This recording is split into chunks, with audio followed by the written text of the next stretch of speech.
So that first quarter seemed like probably the best stint at both ends of the court the starters have done so far this year. Is that the work you put in, familiarity, what is it?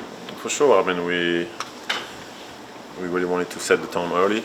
You know, in the past, we've kind of not been consistent doing that, depending on who we were playing. So, you know, we know that in the NBA, every team is talented, every team is capable to beat you on a given night. So, it's a big area of improvement for us, you know, to start the game, you know, competing with ourselves. And, you know, we had a couple of slippage during the game, but overall, I'm really proud of the approach and the discipline and the focus that we had tonight.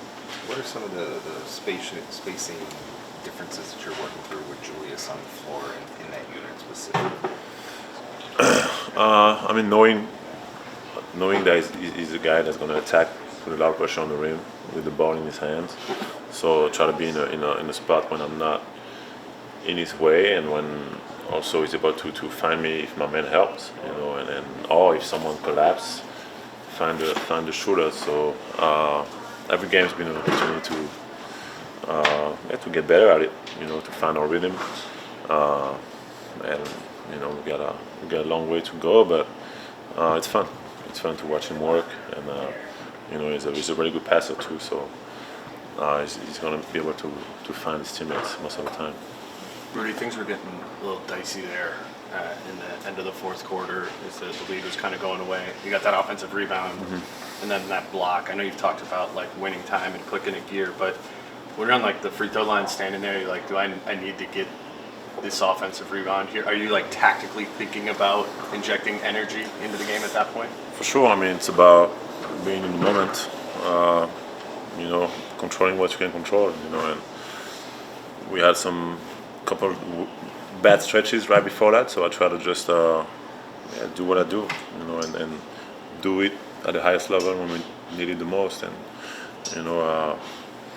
You do it more at those times, though, right? For sure, for sure. Switching on defense or whatever. It's called being clutch. It's a clutch gene. You can't teach that. No, but yeah, I mean, when it's you know, when it's dark, like I said, when it's dark, you gotta try to bring the light, you know, and instead of looking around, you know, being mad at myself, being mad at whoever, you know, just trying to make winning plays, and I think that's what.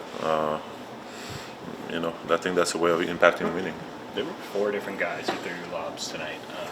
When you know that there's so many guys around you who are capable of doing that, like, do you position yourself differently? Like, give yourself more opportunities to maybe be in those spots? I mean, I'm a naive guy, so I've been, regardless of who has the ball, thinking that they're going to throw it. So I try to, you know, prepare myself regardless of who it is. But yeah, I think it's contagious. You know, I think it's a pass that sometimes actually easier than, you know, throwing a bounce pass or, you know, or a regular pass. So I think the more guys are able to see that it works, the more it happens naturally. And also we've been able to work on it, you know, more in practice. And yeah, I think it's really hard to guard. So it's when I roll, I try to get behind my defender, and usually when the lob is not there, that means they're bringing a weak side defender like Sacramento did the whole night, and we're gonna get wide open threes. So it's you know, we won against Sacramento because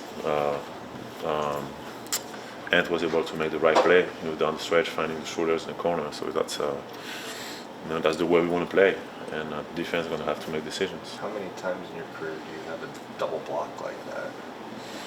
That's your guy's job to figure that out. But happened a few times.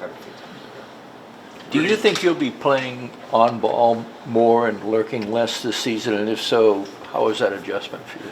Defensively? Yeah. I mean, depends of what the offense does, you know. But I'm gonna. But I just mean the rim protection. You're the distance between you and the second best rim protector on the team is greater now. Do you think? For sure. I mean, for sure. We all aware that, you know, when I'm out there, the way we play defense is a little different, and we know that team's going to try to attack the rim a little more. So it's about us as a team, realizing when I'm out there, when I'm not out there. We know that when I'm not there, like we have full trust in our rotations. The low man being able to be there, and then we got guys that can guard multiple positions. I think we are able to guard multiple positions. So even when I'm there and we guard like 5 shooters, we're able to rotate.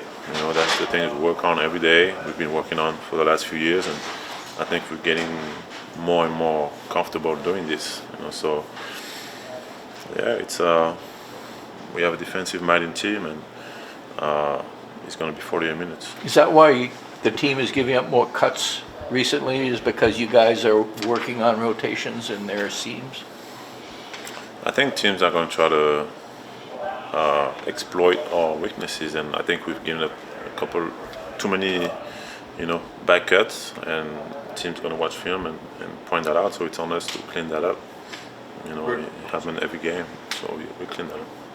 You were finishing the lobs on the pick and roll more so today, but in the first 2 games, there's a lot of getting it on the short roll and spraying around as a passer yourself. How much better have you got at that? Kind of in your Minnesota time versus than your Utah time?